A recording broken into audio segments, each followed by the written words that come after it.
De quoi je me mêle sur rmc.fr et 01net TV. François Sorel.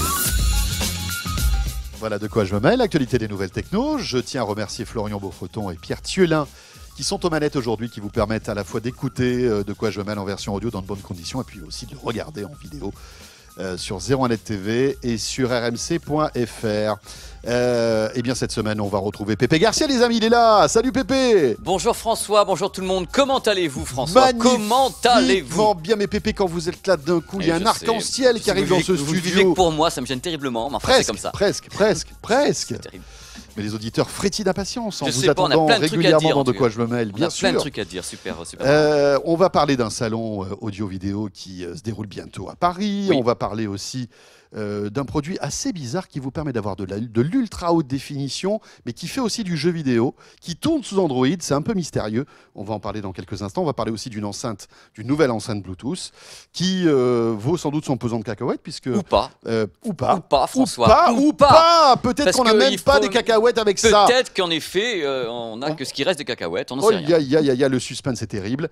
On va parler aussi, vous savez, de la limitation du son, des décibels qui sont délivrés dans les baladeurs. C'est un sujet de santé, c'est un sujet presque de Jamais un problème abordé. sanitaire, on va dire. Oui, en Hein. fin de compte, oui, tout à fait. Vous On avez va en fait. parler dans un instant. Dans un instant, François. Mais pour débuter, on va revenir sur notre sélection de smartphones audiophiles qui nous permettent en fait d'écouter un son, on va dire haut de gamme. Voilà. De plus en plus de smartphones nous permettent d'avoir un super bon son dans les smartphones. Tout à fait, François. Ce qui s'est passé, c'est qu'il y a 15 jours, j'ai présenté une liste de produits qui étaient nos coups de cœur. Tout à C'est-à-dire, fait. c'est des produits que nous, on a écoutés, on se porte garant de la qualité audio de ces produits. Il y avait dans la sélection, c'est des produits qui étaient compatibles 24 bits, 192 kHz. Dans la sélection que j'ai fait il y a 15 jours, il y avait le Meizu MX4 Pro, le HTC One M8 et M9, les Samsung S6 et Note 4, c'est les produits qu'on a écoutés, l'Alcatel Idol 3 qui fait des gros progrès, qui fait des trucs bien en audio. Il y a un rapport qui a été pris phénoménal. Ce qui est phénoménal. L'Alcatel, il est à moins de 200 €. C'est incroyable, Et c'est François. un smartphone qui a plein d'avantages, enfin qui a un super Il écran, sonne pas mal. un bon appareil photo, il a des enceintes JBL, je crois. Oui, hein. JBL à l'intérieur. C'est impressionnant. C'est impressionnant pour Et le tout prix. ça pour moins de 200 €. Voilà, en parlant de rapport qualité-prix, il y a le ZTE Axon Elite aussi, qui est un produit en gros progrès, ainsi que le LG G4. Alors j'ai cité ces produits. Tout cela sont compatibles. Ils sont tous compatibles sauf le Alcatel. Tous ceux-là sont D'accord. compatibles 24. Mais l'Alcatel, je vais le mettre dedans parce qu'il sonnait bien pour un rapport qualité-prix, comme vous avez dit, Exceptionnel. qui était exceptionnel. Alors j'ai eu après, bien sûr, sur les pages et autres, des gens qui m'ont dit mais pourquoi t'as pas mis les Apple à l'intérieur? Alors Apple, on en parle à chaque fois dans cette émission. Apple avec l'iPod Touch ainsi que l'iPhone, c'est quand même parmi les meilleurs baladeurs au monde. Ça c'est clair, je l'ai toujours dit. Apple a toujours travaillé très très bien, mais ils ne sont pas compatibles 24-192. C'est pour ça qu'ils n'étaient pas vraiment dans ma sélection parce que les produits précités le sont pleinement. Mais autrement, bien sûr, l'iPod C'est-à-dire que les composants audio de Sont l'iPhone bridés. ou de l'iPod sont de bonne qualité. exceptionnel. Je veux dire, on sait très bien que l'iPhone sonne super bien et que l'iPod Touch est une véritable petite merveille. Mais on va pas revenir sur le débat, on l'avait déjà fait. Pour le moment, si vous voulez, Apple a bridé son produit en 24 bits. Il passe le 48 kHz à la limite, mais il va pas plus loin parce que c'est volontaire. Donc après, les autres produits que je vous ai précités peuvent aller plus loin, eux. Mais bien sûr que l'iPod est l'iPod Touch ou bien Mais par exemple, j'ai une petite question Oui. parce que ça m'est déjà arrivé. J'ai déjà téléchargé légalement des fichiers, on va dire en haute résolution, que je vais en fait transférer sur mon iPhone Oui. et le lire avec VLC. Il y a du son qui sort. Oui, alors, Qu'est-ce qui se passe Alors, là ce qui se passe, c'est qu'en effet, quand vous avez du 24 à 92 qui arrive avec un autre logiciel de lecture, Voilà, VLC, l'électronique par va le exemple. ramener. Il va redescendre, il va le downscaler. C'est-à-dire que l'électronique en elle-même n'est pas capable de comprendre directement le 192 kHz. Donc malgré tout, elle va arriver à le lire, mais elle va le downgrader le oui, fichier. c'est-à-dire que c'est en le fait. logiciel qui va le lire. Après, il y a l'étage d'amplification et autres qui, lui, va le ramener. Parce que j'ai beaucoup de gens qui me disent, Mais oui, ça a un alors... sens ou pas de lire des fichiers comme ça, haute résolution sur un iPhone ou pas? Oui, si on commence, mais non, si l'électronique ne peut pas aller plus loin, ça n'a pas de sens. C'est-à-dire que vous allez en effet avoir un son, mais c'est pas le son original puisqu'il est downscalé. Le truc, c'est comme quand on rentre sur certains téléviseurs, des signaux qui sont un peu trop gros, il va les downscaler. Si le téléviseur était 720p, vous pouvez rentrer dedans quelquefois du 1080p et vous allez avoir du 720p à l'écran. Mais qui peut le plus peu le moins. Si vous avez un gros fichier, moi je dis que c'est toujours mieux de faire envie que pitié, mais à la base, oui, c'est un Mais downscale. on n'aura jamais Pour le moment, Apple son a un peu haute bridé, mais résolution. c'est son problème. Ils font ce qu'ils veulent, ça va pas changer la face du monde. Non, Ils mais c'est l'écoutent, clair. on sait très bien que les gens, du moment que c'est un peu mieux qu'un MP3 crachou, ils sont déjà contents. Alors après, attaquer le 24 bits, c'est un autre problème. Donc ces produits-là, j'en avais parlé parce que je trouvais ça intéressant. Sony Xperia sont aussi d'excellents produits quand on dit 24 bits, mais ça me lève un débat. Tout ça soulève un débat. Moi, je me suis posé en tant que consommateur et en même temps journaliste expert, un amoureux du son, j'ai essayé de comprendre pourquoi est-ce qu'en France, on a cette fameuse norme dont je vais parler ici ouvertement, quitte à ouvrir le débat, ce qu'ils appellent la norme des 100 dB. C'est-à-dire qu'il y a une loi française qui dit, voilà, n'importe quel produit, attention, tablette, baladeur, baladeur audio de tout type ne doit pas dépasser... Smartphone, tout ce qui est nomade ou autre, ne doit pas dépasser 100 dB. C'est une loi qui est française. Donc en fait, il y a un ampli à l'intérieur de ces appareils. On va en reparler. D'accord. Voilà, le qui limite à 100 dB. Voilà, le truc, c'est que j'ai un truc que je comprends pas. C'est qu'en fin de compte, et en plus j'ai cherché le texte de loi et tout, un texte de loi qui a été revisité le 25 juillet 2013 à cause de l'essor justement des tablettes et des smartphones. Mais cette loi, en plus, avait été en quelque sorte poussé par Victor Jakimovic. C'est Victor, mais Victor n'est pas là pour me répondre et justement j'aurais besoin d'un droit de réponse de Victor. On va le faire, mais c'est vrai que Victor était à la base, oui. s'était rendu compte qu'il y avait un iPod, il y a peut-être 10 ans de cela, l'un des tout premiers iPods, qui dépassait, en fait, parce que Victor était patron du labo Fnac à l'époque, s'était rendu compte qu'il dépassait les 100 dB. Il avait raison. Et donc ça avait fait tout un pataquès cette histoire-là, et Apple avait été obligé de mettre à jour ses iPods pour redescendre en fait le niveau de puissance. Voilà, et en plus on trouve le texte de loi directement sur le site du ministère des Finances, puisqu'en fait, c'est des produits qui sont vendus. Donc il n'y a pas que le ministère de la Santé, c'est le ministère des Finances qui a passé ce texte de loi en disant, bon là, bien sûr, il parle des acouphènes et autres. Alors moi, il y a un truc, il faudra que je parle avec Victor. D'abord, il y a une première indication quand on a un smartphone. Dès qu'on commence à atteindre le seuil normal, c'est 85 dB. Dès qu'on essaie d'appuyer sur le bouton de volume, normalement, il y a une alerte à ce moment-là qui dit, si vous poussez le volume à ce moment-là, vous allez commencer à endommager votre oreille. Il faut savoir 85 dB, c'est rien du tout. C'est le niveau de notre voix. C'est-à-dire là, on est à 85 dB. Et il y a un truc qui moi, me travaille depuis très très longtemps. En fin de compte, ces 100 dB sont totalement théoriques parce que ça dépend de deux choses. La sensibilité du casque. Parce que vous mettez un casque différent au bout d'un smartphone, si le casque demande beaucoup d'énergie pour sortir du son, il est évident que cette limite théorique, vous n'allez rien entendre, parce que vous n'avez pas cette limitation ne sera pas la bonne. C'est l'impédance ou ça n'a rien à voir? Oui, c'est l'impédance. Si vous avez un casque de 300 ohms derrière ou un casque de 600 ohms, il faut lui donner du jus. Donc les smartphones, comme il est lui limité théoriquement, il ne pourra pas donner du jus à ce truc-là. En fin de compte, le truc est fou. Il y a un deuxième point, c'est que chaque fichier musical a un niveau différent. Comment est-ce que l'on peut déjà avoir ce problème de différence de niveau de fichier théorique et en plus avoir une différence après avec le casque lui-même qui va faire lui une différence de niveau. Donc c'est un rendement qui est différent.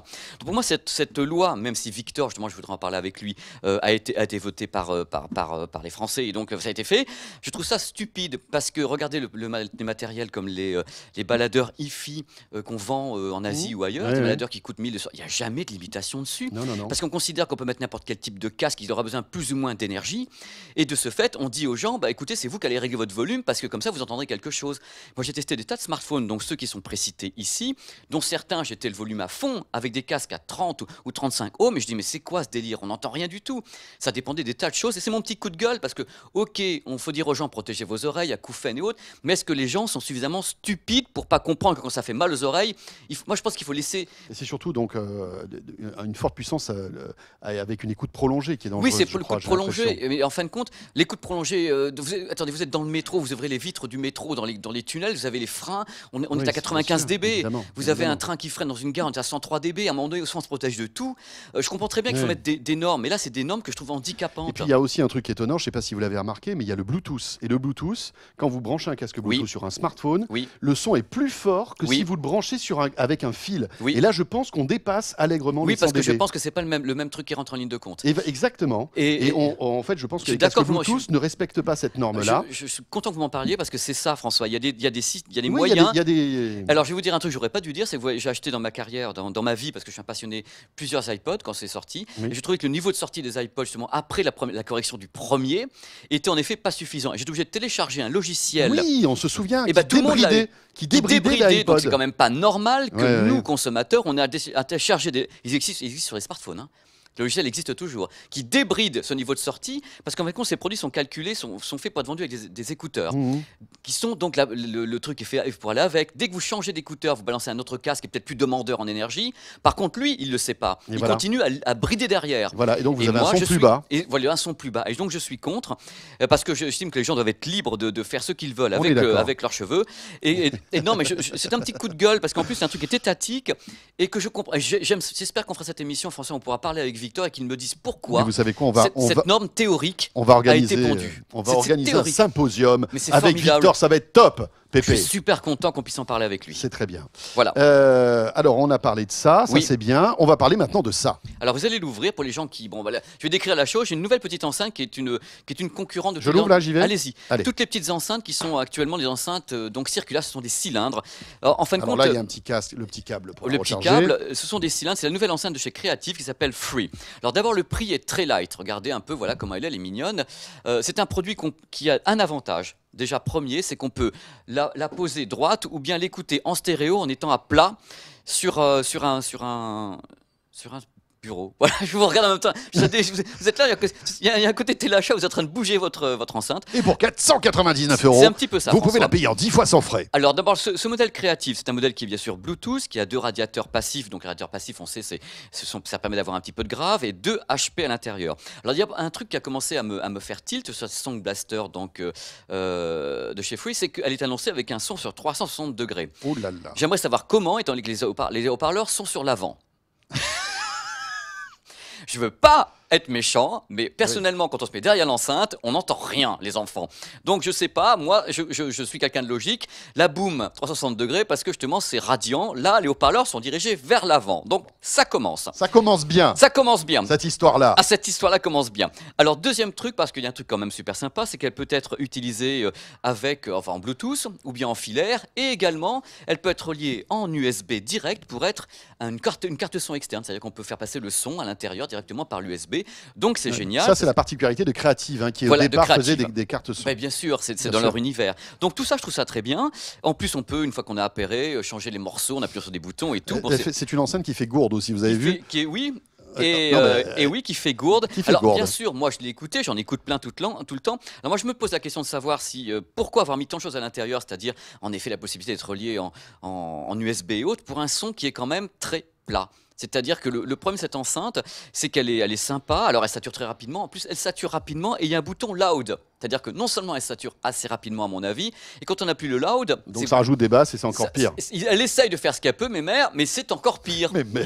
Donc si vous voulez quelque part, c'est un produit... Ok, on va le remettre dans le contexte, elle coûte la moitié du prix de la Boom, c'est-à-dire 99 €, mais c'est vraiment ce que j'appelle un produit d'appoint, c'est-à-dire dans le sens où, moi en tant que journaliste, je ne peux pas dire que ce soit un superbe son parce qu'il manque vraiment un rendu du grave. C'est très bien. Il manque un rendu du grave sur ce produit. Et c'est là où aussi on vous apprécie, Pépé, c'est quand vous nous dites que c'est bien, c'est très bien, mais quand c'est moins bien... Il y a une lacune sur le grave, et ce côté loud où c'est pas la peine de la booster parce qu'en fait, quand elle peut pas aller plus loin. Donc le mode loud, c'est vraiment un mode pour les kids. Vous voyez les gens qui sont chez eux à la maison, qui font une soirée, je vais mettre plus fort, mais si ça sature à 15%, c'est pas important. Ouais, mais attention, justement, là, mettez pas vos oreilles dessus. Donc bon, elle est sympa pour certains points que je vous ai donnés, mais il y a quand même un problème de qualité audio sur ce produit. Voilà, il faut savoir pour tous ceux qui découvrent Pépé peut-être ces dernières semaines, que vous découvrez dans Power, Pépé est avant tout un vrai fan du son et de l'image. Je suis né dedans. Ça fait combien? Ça fait 20 ans que vous faites ce métier? Ça fait 20 ans que je fais ce métier, j'ai commencé tout jeune. Ne croyez pas non plus que j'ai l'âge de François. Voilà, on n'est pas loin. On n'est pas loin. On n'est pas loin. On n'est pas loin. Vous êtes un tout petit peu plus vieux que moi, mais...